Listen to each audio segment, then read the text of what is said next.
So your injection for the lateral epicondyle. Go ahead and come back into this position here. Now, whenever doing an injection, I'm always going to have the screen right in front of me. Okay.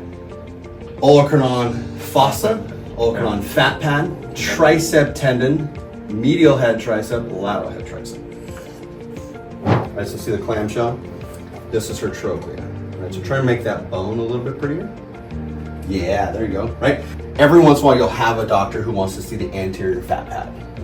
That's your anterior fat pad. So when you have a humeral head fracture, you get a sale sign. Yep. So That's X-ray. That's the this X-ray, one. right? That's the X-ray. You can see a sale sign here as well. You'll see that. Cool.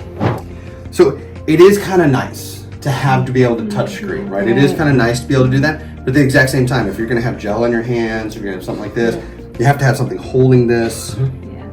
Okay. So go ahead and move your middle finger, ring finger, right? So you can see digitorum communis moving. So work your way slightly towards me. Now, the other hard part with a wireless and a Bluetooth, there's a lag. Freezes, yeah. Well, no, there's a lag. Yeah. Right. So as you slide, go ahead and slide back. Yeah. And slide back this way. It kind of has a little bit of a lag to it.